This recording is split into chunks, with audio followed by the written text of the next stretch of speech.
with Scott Allen. Hello, I am your host, Scott Allen, and this is Phronesis, Practical Wisdom for Leaders. If the topic is leadership, I'm in. I've spent more than 20 years in the field teaching, learning, writing, and questioning. When I'm not working on Phronesis, I travel, delivering keynotes, working with individuals and teams, and helping people from organizations across industries become better leaders. Want to learn more? Visit me at scottjallen.net. Phronesis offers a smart, fast-paced discussion about all things leadership. We explore relevant topics and incorporate practical tips to help you make a difference in how you lead and live. Listen Notes lists Phronesis in the top 3% of podcasts worldwide. Phronesis is the official podcast of the International Leadership Association. ILA brings together those who teach, study, and develop leadership, advancing leadership knowledge and practice for a better world. Learn more at ila-net.org. Finally, if you enjoy Phronesis, please subscribe to stay current on our weekly episodes. If you find an episode that resonates, please share it with your colleagues and friends. And if you want more content, subscribe to my newsletter, The Leader's Edge. The link is in the show notes. As always, thanks for listening. And now, here's today's show. Okay, everybody, thank you so much for checking in wherever you are in the world. Practical Wisdom for Leaders. Today, I am very, very excited about my guest. I'm very, very excited for this conversation we're about to have because it's a critical conversation. It's an important conversation. And I think it's a conversation that we don't elevate often enough. And so who knows where we're going to go. I'm kind of excited to see myself. But I have Andrew McMasters. And he is an actor, director, and consultant who helps leaders and teams strengthen communication, collaboration, and presence through the power of performance. As the author of Listening Without Agenda, he blends acting techniques with business strategy to create authentic, engaging, and effective leadership. Andrew, thank you so much. I know you're zooming in from the Pacific Northwest in the United States, which is one of my favorite places in the world. What do listeners need to know about you that maybe wasn't in your bio just now?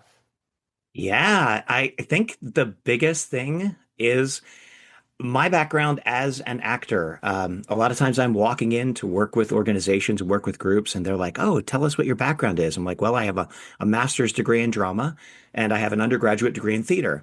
And then they sort of look at me and go, what does that mean? And yet, at the same time, I also realize that as an actor, you sort of have to be in control of your own artistic and financial destiny. So I am an entrepreneur. I started my own business. Yeah. My joke I say all the time is I started my company in 1992 when I was 4 years old. So, because I don't want to tell you how old I am. And I ran that for 25 years. I stepped off in 2017. So my experience is being a professional actor, classically trained actor, and then also running my own $1 million a year nonprofit organization. So it's both of those things. So I kind of have that leadership piece as well as the actual training of being an actor. Yeah. And those are the things I think where it became the practical application of how do these things that I've learned as an actor come into play when I'm actually in charge of a staff of 5, 10 people that are here, and then 30 volunteers, and then 45 actors, and then a board of directors. Yes. How are you making all of that work? And that, I think, is kind of where that practical application came into play. Oh, well, okay. So I have like 3 or 4 things here. Good. Love it. So, and I'm taking the conversation maybe in a direction we weren't necessarily going to go in, but I just absolutely love that. Yesterday I was I was telling you that there's a lot of cool things about Cleveland, Ohio that not a lot of people know. So second largest theater district outside of New York City is Cleveland, Ohio. So I was with the leadership team at Playhouse Square yesterday, and that was fun, fascinating, just incredible. So my daughters are going to see, and my wife, Hell's Kitchen tomorrow. And 3 nights ago, I saw Maybe Happy Ending on Broadway. My daughters and my wife saw it last summer, and they loved it. So I have a client in New York City, so I was like, I'm getting in at 5, and I'm just going to go straight to the theater. And oh my gosh, just absolutely incredible. So theater, the arts, I mean, it's what makes us human. It really is. Well, and those are the things that I think, one of the things I think that is a downfall in theater training is they don't teach you that those same skills translate everywhere. Oh my And gosh. yeah, and you watch actors and you're like, I feel what you're saying. And then meanwhile, you watch leaders and they're like, I am so excited to be here. This is just going to be a wonderful time. And, and so it's like, wait a minute. You've forgotten your intention. You forgot to bring the expressiveness. You forgot that your body is also one of the tools that you use to have people understand what you're saying. Yes. All of those things that I think actors learn inherently that I think really translate straight over to what do leaders need? What do people need when they're communicating? Oh my gosh. Yes, 100%. I sit through two or three. We're really, really excited to convene all of you today. This is just a fascinating group of people that Yeah, exactly. doing wonderful things in the world. And the person, oh, geez. Well, okay, so let's jump into the book. Yeah. What are a couple things you would want listeners to know about the book? And take us on whatever journey you'd like to. I'm just looking forward to learning more. Yeah. To be honest, this kind of came about. My theater was an improv comedy theater. So we did improv theater and we also did long form pieces. In fact, before I left, we had done a hour and a half long play that was an improvised Downton Abbey and an improvised Jane Austen play. So Wow. we're creating these on the spot. And in order to do that, people on stage have to be able to really focus on what did I just hear? And Wow. then how do I use what I heard in order to build that story? Yes. So the tool we talk about all the time is the tool of yes and. How am I hearing what I'm getting from the other actors? How am I accepting it? How am I building it so that we can create this story collaboratively? Yes.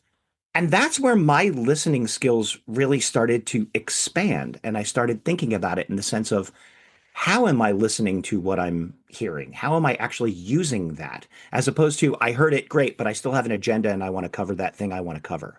And Yes. in improv, you can't do that. I have to let go of that agenda and I have to really collaborate with people. Yes. So that is where the sort of piece came in. And then I started playing with that. Meanwhile, I've been working in corporations, Amazon, Microsoft, Apple Computer for years, and realizing that that was the skill that they needed. People would be really great on their script.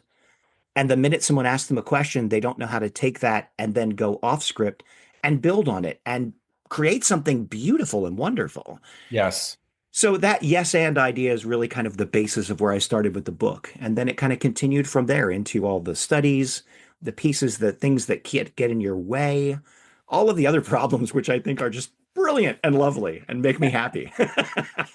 Well, it really truly, I mean, I was with a group recently and they were kind of charting their path forward and it really is fascinating to watch, Andrew, where some people's minds, to your point, they're so focused on their agenda and Yeah. their path forward that a very quick, you know, I think that's really intriguing. We could probably complete both, or we probably could achieve both of these, or maybe we can achieve both, but maybe not on a maybe an extended timeline.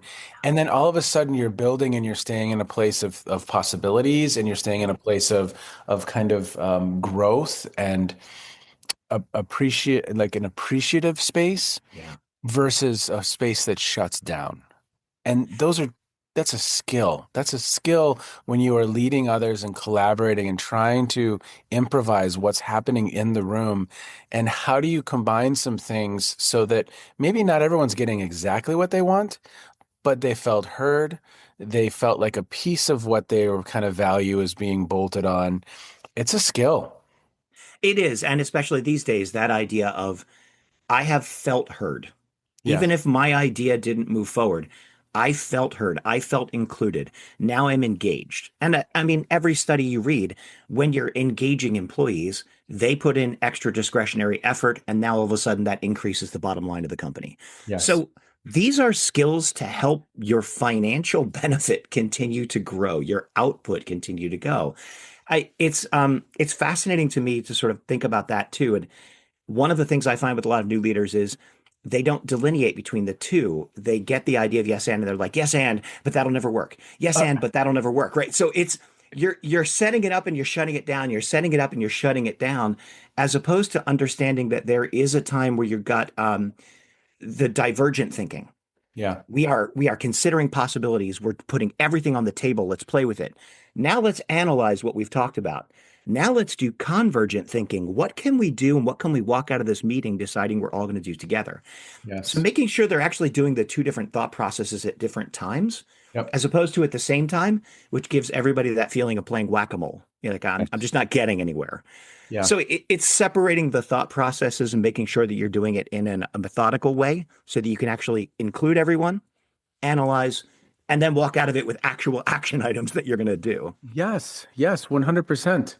Well, and even, as you were talking, and you were talking about your own theater where we're going to Yeah. do an hour and a half of a Downton Abbey inspired. I mean, I just think of some of my favorite comedic experiences. And of course, you have, I don't know how much you watched Parks and Rec. Oh yeah. Like historically, like they would do the script, but then they would also kind of go off and shoot some other stuff just to see what emerged from the actors, or Yeah. Spinal Tap, the end continues or whatever that was called. Rob Reiner and that crew, right? Many of whom I think were in SCTV for years. I just watched an awesome documentary on John Candy, so I had SCTV on the mind. Oh wow, Yeah, cool. yeah, That's but I great. mean, again, that improvisation, and you have to be so focused. I mean, it has to be incredibly draining, right? I mean, and it is for leaders as well to truly be present and truly focused and trying to figure out how to yes and collaborate and combine. It also takes energy. Would you agree? It does. And I think it also gives energy. It's one of those Love things it. that Yes. it is such a heightened level of you feel like everything's firing on all cylinders. Yes. I know for myself when I've stepped off of the stage for a great improv show, all of a sudden I just feel like I don't even know what happened. It just magically sort of came out. Yep. And those are the moments that we're looking for where you've let go of who you are and you've really thought about the group. I mean, one of the main rules I tell improvisers all the time is make your scene partner look good. Yes. It's not about what you say, it's about how do I make them look good. And I think that's what you're looking at too when you were watching that thing on John Candy and SCTV. They're all externally focusing and thinking about how do I make the other people around me successful. Yes. That concept alone for business is fascinating. Oh, How yes. many times are people externally focusing to go, how do I help you? How do I help you? How do I help you? As Yes. a leader, that's your job. I Yes. mean, I think that's its job number one. Oh, 100%. And I think I used the wrong word. Like energy, I don't think it takes presence. Oh, yeah, it does. Right. I mean, you have to be present and Yeah, mindful in the moment. yeah, And then again, we've got the yes and as a tool in some ways. And then there's this underlying foundation of how do I make others look good? yeah. Oh, And and I think it's both to your point too. It's really takes a lot of energy mhm. and it feels energizing. And then at some point you crash. You just do because it's too much. You feel like you're on constantly. So definitely crash afterwards. That's true. Oh. Well, what are some other concepts that you see translating from the two domains in a really, really nice way? I mean, I love that other orientation. Am I making Yeah. others look good? And of course, yes, I mean that's if you show up with that mindset, it's going to be hard not to be successful. I mean, that's obviously a generalization, but it's a great mindset from which to begin. What are some other connections that you see that just translate beautifully? Yeah, the biggest one, and I tried to put this in the book in the way it's a lot of the things actually that I see you talking about on your podcast or it's on your website as well. It's the pieces of it's one thing for me to read about it. It's one thing for me to think about it. The other thing is, are you doing it? Yes. And that whole idea of acting is doing. You are taking this idea and putting it into action. There are things you're doing moving forward. For me, it's always about that experiential learning piece. Yep. I want you to actually try it. Yep. And then you have this physical experience of, oh, what was that like? Yes. And now I can take that physical experience and I can intellectually tie it to how would I use it moving forward. So it's that practical application piece. And even in the book, I wrote the first part is sort of about okay, here's the issues that we run into. The next part is, what could we do about it? The third part are, here are the exercises. Yep. Do them. Take them into your team. Practice it. This is the part where I want you to actually try it. Don't just read about it. Yep. Try it. Do it. And then the last part is, if we could all do that, what would be possible? Like, what could we change? Oh How my could gosh. things alter? And that's sort of the idea. I wanted it to be something where it's actually practical, where a leader could take it and go, all right, let's give it a shot. Here's the exercise, here's the workbook. Let's just go through it and see what we find. Nice. That experimentation, I think, is the key. That's where you find things. Well, even as you were speaking just now, I mean, I was reminded of I was doing a session 2 weeks ago, and it was about making work fun. And so this was at a construction company. Yeah. So, you Yeah. know, cool, let's go. Let's have the conversation. And so I did a little segment on gratitude. And in real time, I just said, I want you to think of someone that you probably should have thanked in the last 2 weeks, but you just forgot to. Send those folks a text right now. And it was amazing to watch it play out, Andrew, because they would send the text and then a good portion of them, let's just say it's 20, 30%, immediately get feedback from a real human Yeah. being that is like, you know what? Thank you so much. I really appreciate you checking back in, or your follow-up, or your words of praise. And you could just see the room, those people who got that little dopamine hit back, Yeah. it just totally transformed their energy. And so, yes, how do we get to a place of practicing? Because I could have just kind of kept it theoretical, and I have in the past where it's like, oh, gratitude, it's important. Do Yeah. it, you Yeah. know? No, let's try it. Let's actually experiment a little bit and see what this is like, right? And I'm even, I mean, I get down to the pragmatic part of it of I like to schedule it. A friend of mine, Darren Nerland, who does Learnapalooza, a bunch of different things here in the Pacific Northwest, he has down in his calendar a thing called random spontaneity. Yes. And it's like every Friday at a certain time. And it's like when that goes off, you go, who haven't I reached out to? Hey, just thinking about you and just Yep. hope everything's going well. And here's this. And it's just those times to remind yourself to touch base with people, say thank you. Wow, been thinking about you. Hope things Yep. are going well. Yep. I mean, I think that does a bunch of different things. It helps you out with what is that person doing? How are they suddenly thinking of you? What else is going on? The feeling that you get too of just saying, "Hey, thank you. I was thinking about you. It was great." Yeah, 100%. But I love the fact that you are operationalizing it and challenging people to experience some of these things in the moment, in real time, because that's absolutely critical, right? yeah, yeah. I love you were saying that exercise of doing that. One of the ones that I've done before for people is I just have them walk around and meet each other in a room and say, "How did you start working here?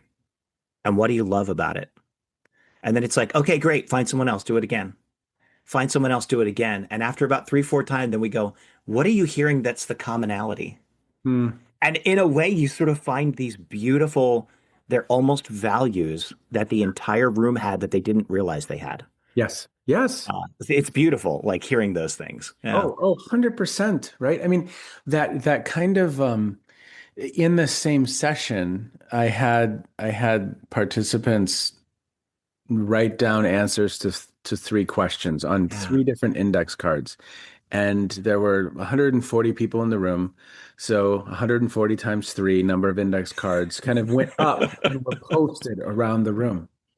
And it was so interesting to just kind of debrief that with the group. One participant said, you know, 20 minutes ago, all of that was just inside us and not known. Yeah.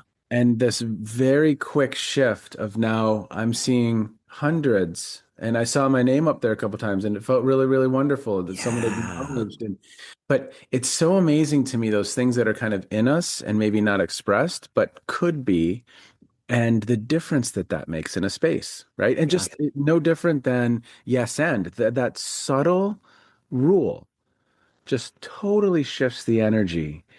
And I mean, I love those types of things. It's fascinating. It is. And also what I love what you're describing too is you've allowed the space for that to happen. Hmm. And I think, to be honest, when we talk about listening and I focus on listening, I find that people don't provide the space for that. Mm. I have the idea or my agenda, or, oh, you know what? You just talked about that, and I'm suddenly solutioning in my head. Or we don't have time for this, or what do they need from me? Or I have other things to do. Like all of these other things that fill up the head, as opposed to, let me just allow space for it. Yes. Wow. Okay, this is what I'm hearing. Tell me if I'm hearing that correctly. Great. Now we have clarity. Let's try and figure out. So, those things, the space for it, like you said, the space for someone to go, I saw my name on these cards. Wow. Yeah. That's beautiful. That is so, I mean, it's spine jingling for me. It's just amazing. Well, but also to your point, the space for us to really be present and have a Yes. conversation and a dialogue and to truly try and take in what this other person is saying. Um, I think we get distracted day to day. I love the idea of that kind of random spontaneity, like it's planned for, but the day takes over. Yeah. Teams meeting after teams meeting after teams meeting. I'm just surviving. I'm not necessarily moving through that with a level of presence. When those leaders who do move through that with a level of presence, who do move through that with creating that space, those people are ninjas. They are Yeah. Jedis, and I come across them, and I'm just in awe. I really Yeah. am Yeah. because it's Yeah. not easy. No, it's not. And I even look back at the mistakes that I made, running my company because again, I really Sure. didn't have a lot of training doing that. No. There was one time I remember like I was working there and someone came in and talked to me and I'm like, yeah, okay. And I'm talking to them. And afterwards, my wife, was there visiting, looked at me and said, you never took your eyes off the keyboard the entire time you talked to them.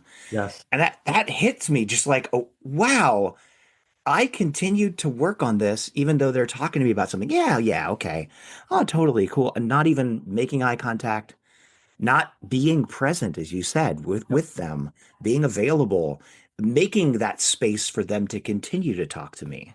Yep. And if I don't make that space, I can't hear the next brilliant innovation that's going to help us to take the next step. No. So, I'm kind of screwing myself in a way. Oh, no, 100%. You can't hear it. You literally can't. And, Yeah, and you also miss a lot of good that's happening in front of you yeah, because there's a number of people who are showing up, doing their part, giving discretionary effort. And I see this at times as well. That's why some of these hacks, like the Friday spontaneity, is such a great idea because they're happening. Are we yeah, seeing them and are we acknowledging? And those are, again, little dopamine hits that we know what it feels like when you work for someone who has missed the opportunity to say, thank you, that was awesome. I appreciate you for months at a time. yeah. And slowing down, are there tools that you use? I mean, even just like the story you shared of your wife just now, where, I mean, being open to feedback and being known as someone who's open to feedback is incredibly important. And your wife felt like she could give you that Yeah. feedback, which is great. But are there tools that you've come across or ways you think about how we help people slow down and get into that space? How do you think about that? I This is where I kind of started to focus. It feels to me like it starts with how we show up listening. Yeah. And the first thing that I end up doing is getting people to shut down what's happening in your head. And again, it's difficult to shut down what's happening in your head because if you say, okay, don't, just focus, don't do this, don't do this, that doesn't Don't think work. about Right. grapes. Yeah, Yeah. exactly. Right. Don't think about a pink elephant. What Yes. am I doing? Right. So it's giving the brain a job. And one of the first pieces I do is, okay, whatever they're saying, you're going to encapsulate this into one sentence. Okay. So now I'm sitting there thinking, okay, what is it? What is it? Great. What I'm hearing is this. Yep. The next step, which I think is leading a little bit more onto that feeling, making the space like we've been talking about is, based on what you said, what I'm hearing is this is what you really care about. This is what you really value. Tell me if I'm hearing that correctly. And again, I haven't started into solutions or what we could do or possibilities. Yes. I'm just reflecting back. Wow, it sounds to me like fairness is something you really care about. Tell me if I'm hearing that correctly. Yep. It sounds to me like you really value education. Yep. Uh, and if I can start reflecting back what they value, Yep. what they care about, suddenly that conversation turns about something else. And I, to be honest, again, being pragmatic, I teach this for salespeople Mm-hmm. because I find a lot of times they're like, I know what I have to sell. Someone mentioned something, ha, I know how to position it. Great. And they're all thinking about positioning as opposed to just have a conversation. Yes. And the minute you can start reflecting back, it sounds to me like this is what you really care about. Tell me if that's correct. Yep. Suddenly, that got deeper. And Yes. we are now having a whole different conversation. Yes. And now that conversation is like, well, maybe some of our products could actually fulfill that for you. Let's talk about that. Yep. It changes the dynamic. 100%. I mean, you're getting into what I love about that is you're moving into values, Yeah. emotion. It's a deeper level conversation, fairness, equity, um, being heard. Uh, you're getting into kind of a deeper level that now becomes a pretty real conversation Yeah. quickly.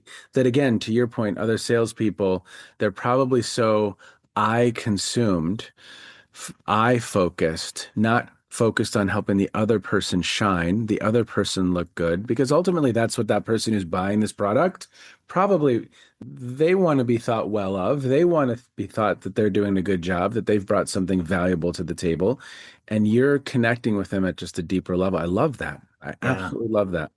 I think it leads to a little bit too of what you said of how that leader shows up. After you start to practice that and after you start to listen for it, then it's that idea of, well, what do I really care about? I mean, I was running a program called an ROI on time and getting people who are consultants to sort of think of where do you spend your time Yeah. and what do you say you value? Uh, the majority of them I found were always like top value was family, family, family. And then we'd look at their calendar and go, okay, well, you've missed your last three soccer games that your kid was playing in Yeah. because you had meetings. So if you're going to say family is a top value, are you actually living that value?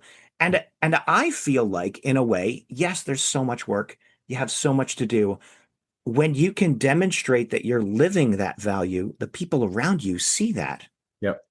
And then that changes how they're working and it changes it's real Yeah. as opposed to no, we're all working. We're muscling it through, which doesn't get you anywhere. Yeah. So I think it's that, again, that value of like, I believe in this value and I live this value, and you can see this value reflected in my actions and my decisions and the things that I do moving forward and the way my calendar is. Yes. My values are reflecting that. Well, and I mean, what I love about this now too is that congruence then shines through. I mean, Yes. you've worked with the leader who said the right thing, but their behavior, the, Yeah. the, the congruence wasn't there. The energy wasn't congruent with even, or their calendar told the real story. I mean, Yep. there's a lack of congruence. And I had a guest on recently um, who kind of spoke to the spirit of this, but that inner space, it's going to show up in your behavior, and it's either congruent and it's aligned, or it's not. And we can, Alanis Morissette, I'm a Gen Xer, so she had a line, I feel right through you. And I've said that a few times on the Yeah. podcast recently, but you can feel when there's actual alignment there, and you can feel maybe when there isn't that alignment there, right? Yeah. Yeah. And I think that then as a leader, everyone is looking to you. Oh, yeah. You are modeling that behavior. Yep. I know for myself, the first time I sat in a staff meeting and I picked up my phone to look at something, I've now given everyone in that room the permission to look at their phone. Yeah. So if I really am asking you to be here and to be available, I need to set that model. I Yep. need to set the standard. That means living through my values. That means not picking up my phone. That means being here and listening and being present and not just staring at my keyboard while you talk. It's all those things that you start to realize I am playing this role, you Yep. know, and I have to show up this way for my team. 100%. I mean, literally this week I was in a meeting where the senior leader in the conversation, small group conversation, let's go 5 people Yeah. plus this individual, is for a large faction of the conversation, just literally looking down at the phone, every once in a while looking up, looking down and checked out. And I mean, I wish there was a way I could have been a little more forceful and upfront with that individual as to how they were showing up and the ramifications of that. But it is. It's just Yeah. really now, if I were to empathize, that person's being pulled in 1,000 directions. We can go down all the reasons why they were distracted. But if that's the case, I could get up. I could say, hey, you know what? I got a little bit of a fire. I'll be back in a moment. And there's just that social awareness of, Yeah. okay, I'm not acting in congruence here, probably with what I would expect from my team, because I wouldn't want them to all be on their device right now, totally Exactly. checked out. So do I have that Exactly. social and emotional intelligence to say, you know what? Got a little bit of a fire. I'm going to be back in a moment and then come back, be present, lock in. But Right. that, again, oof. Well, being aware of the impact that that Yes. behavior is having on the Yep. team. And Yep. and I equate this a little bit on listening too, because in the book I talk about it's not just what I'm hearing, it's not just auditory. It's what am I seeing that is the reaction, you know? Yep. All of a sudden I saw someone lean back in their chair in a way. Well, did I hear that? Yeah. Because that's something that I have to take as that social cue that then says, okay, there's something else happening here.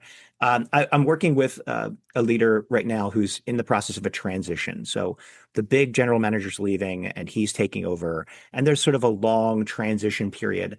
And he was telling me that the other general manager is going to be doing this town hall, and he's going to be introduced, but then he's up front. And he said, there's a lot of stuff he's doing I just don't agree with. And I said, that's fine. You're down front. You got to smile, nod, and say, yeah, yeah, yeah, because everyone's watching you. Yes. When he's gone and you're in charge, you can do other things. That's fine. Right now, be the team player. Yep. Smile, nod, be present. Go, yeah, okay, good. Because everyone's looking at you. Yep. And be aware that that is what's happening. You are modeling whatever you need to see. And the minute you go, no, that's going to change the dynamic in the room. Well, and as an actor, Yeah, you see those nonverbals. I mean, because exactly. again, you're trained to see the eyes get bigger or Yep. sitting back and the crossed arms. And it's again, I see so many connections from world to world that are just incredibly valuable, right? Yeah. Mm. Yeah. I Well, it kind of started, sorry, to kind of go back on this, it kind of started for me.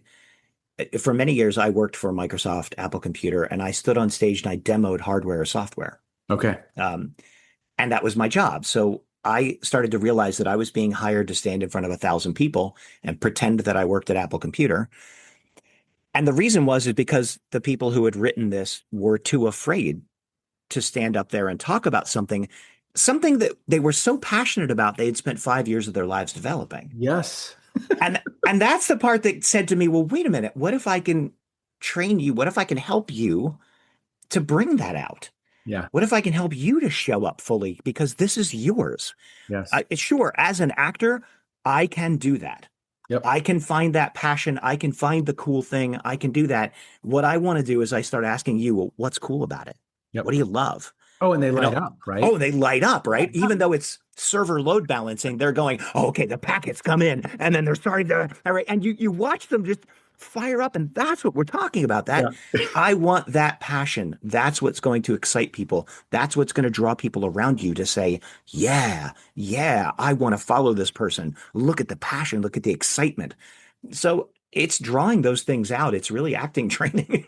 Yeah, well, no, 100%. It is. It really, really is.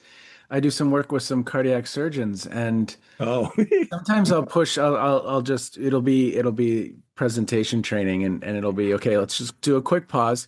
Are you excited about these research results? I mean, I have no clue what they mean. It's just like something pumping, and images, and they're like, yeah, this is really groundbreaking. And I'm like, well, could you? I don't see that. I'm not feeling it right now. Could you say intrigued? I mean, even that Yeah. word would cause a little bit of, Yeah. We're I pretty intrigued by the results we found. Exactly. And I almost I had almost taken a position. I sort of started my own company and went my own direction, but I almost took a position at the Stony Brook, which basically is the Alan Alda School of Communicating Science. Yeah. And this was the same thing. Here's Alan Alda, who's an actor who suddenly realized all of these scientists couldn't get their idea across because it was all science, science, science, science. And it's like, are you excited about this? Same Yes. thing. Like, what's cool about this, surgeon? Please tell me. Yes. I want that to come out. Yeah. No, this Yeah, is it's really it's so groundbreaking. This important. is incredible. And I'm like, well, Yeah. okay. Then sh- Smile and maybe use. Maybe tell me why that is, because I want to know. Yeah, Tell me a yeah, story. yeah. So as we begin to wind down our time, is there anything else about the book that you want listeners to know so that, of course, we're going to have links in the show notes. So anything else that you want to say about it? The main thing that I think I really want, and I think this is something I use for leaders all across the board, and for the book, I tried to put this in, is really the what am I trying to accomplish? What's my intention? And then how am I going to start getting towards it so that I can start to set out, this is my goal. Yeah. This is what I want to do.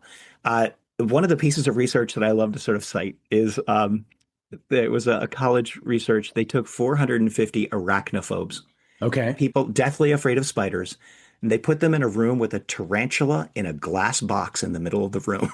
Okay. And they said, try and get close to it. And they told one group, like, talk about anything else, like sports, the weather. They Yeah. told another group, like, don't think about anything, don't talk about anything. However, they had a group that they said, talk about how you're feeling, talk about what's getting in your way. Hmm. And that group was able to get closer to the spider. Some of them were able to reach in and touch it. Wow. So, cognitively, what we've been able to find is just that idea of if you can identify what it is you want, what you're working on, that helps you to start to move towards that. It's even just identifying it for yourself, Yep. saying it out loud, Yep. writing it down, Yep. whatever it is. And so I think that's sort of the thing is if you want to be a better listener, it's really that idea of like, oh, great, I got the book. I'd really love for you to write down in the front of the book, what do you want? Yeah. Or say it out loud to someone. Yes. That I think helps you to get the tools to actually start to go, what am I doing here? Yes. Yeah. And we will, my friend John Acuff says, imperfectly move forward, right? It's not Yeah. going to be steps forward and steps back. Oh, We're going to make mistakes and we're going to sometimes show up and have our head buried in the computer and not pay attention like we should. But that awareness builds. And if we truly value that, we'll get better. We will. I mean, there's that motivation to learn. But oof, I love it. I love it. Well, yeah. hey, okay. So I always end the conversation by saying, or asking, I should say, what have you been listening to, streaming, reading? What's caught your attention recently that may be of interest to listeners? Could have to do with what we've just discussed. It may have nothing to do with what we've just discussed. And I'll play as well. I'll share something with you. But I'm going to Okay. wait for you to share yours, and then maybe that'll spark something. I mean, the hardest thing for me right now is I have a couple different, I have piles of books, Okay. having just finished Sabina's book a little while ago, Yes, yes, yes. which you had Sabina on the Yes, podcast. yes. I have piles of business books, but I keep trying to intersperse it with different things. And I just started picking up the Slow Horses book after seeing Oh, the show on Apple TV was that because good?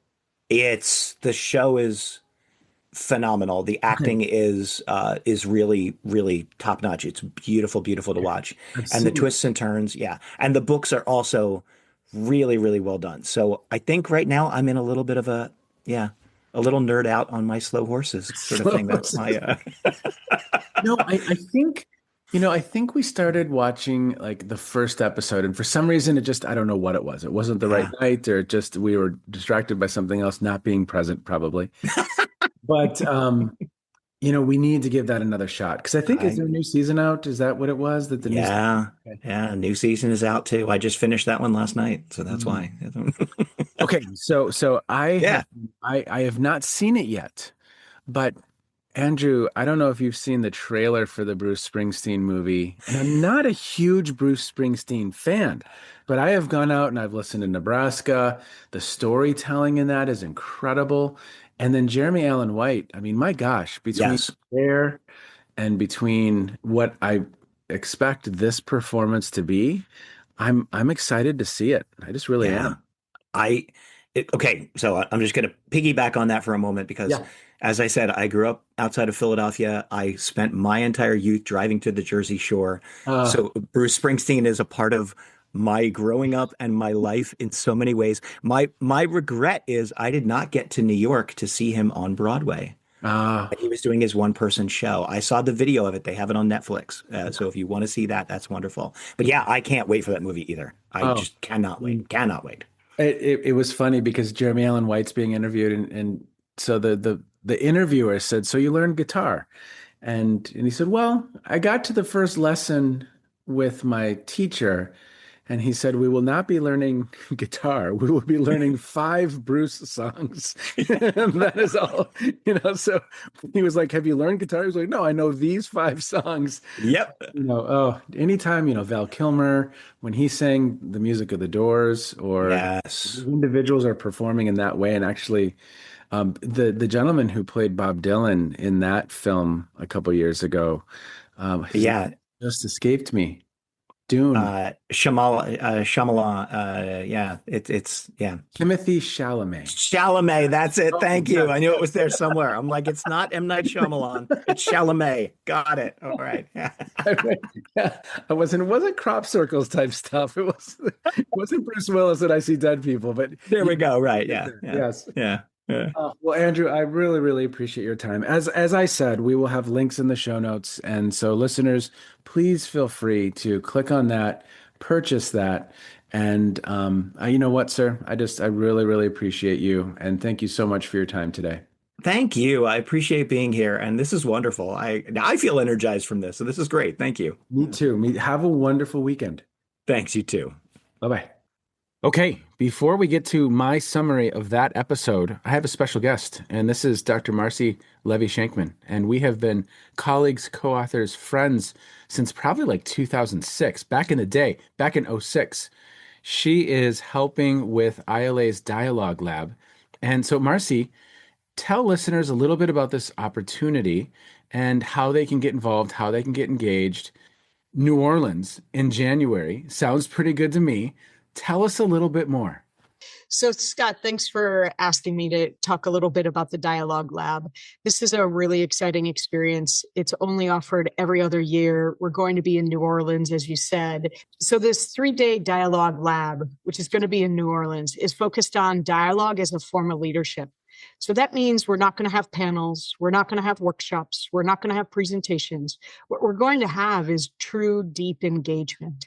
So individuals will sponsor inquiry sessions, and those individuals are the participants themselves. And if you're interested in attending the Dialogue Lab, you can come and participate as a full-fledged member of the community. This is a full-on co-created learning community. And if you want to bump up your level of engagement, then you can propose a topic to discuss. And the proposal is simply a question. And that's what we call our inquiry sessions. We're also going to take advantage of being in New Orleans, which means we're going to have this experience grounded in music, food, and civic life. And we'll have opportunities to engage with members of the New Orleans community.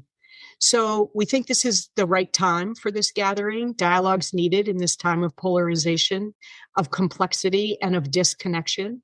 And the Dialogue Lab is an antidote of sorts to that. We want people to come who are interested in expressing their curiosity, who have courage to ask deep questions, practice deep listening, express their vulnerability.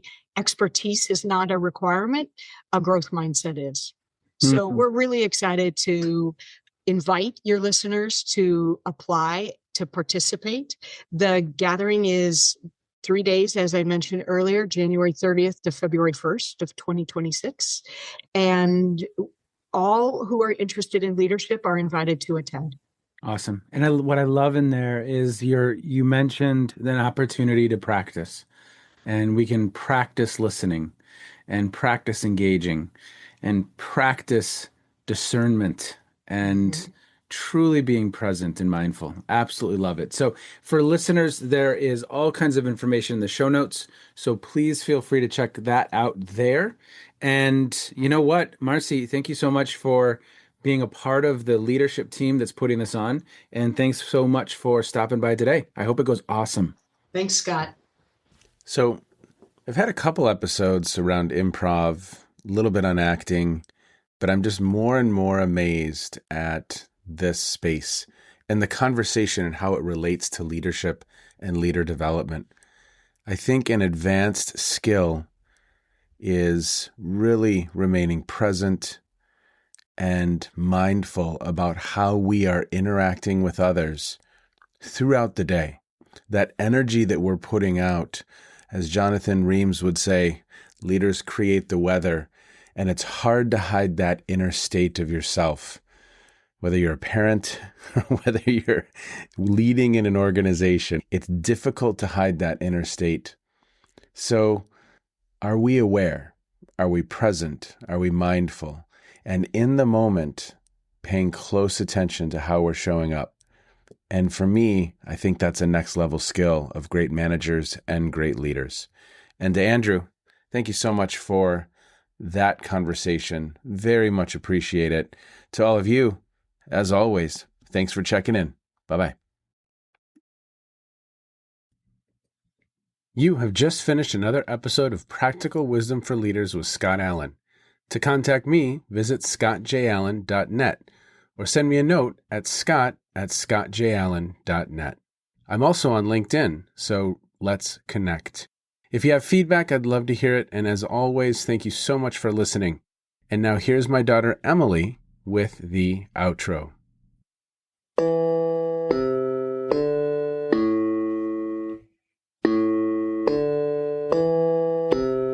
You've been listening to Phronesis, Practical Wisdom with Scott Allen.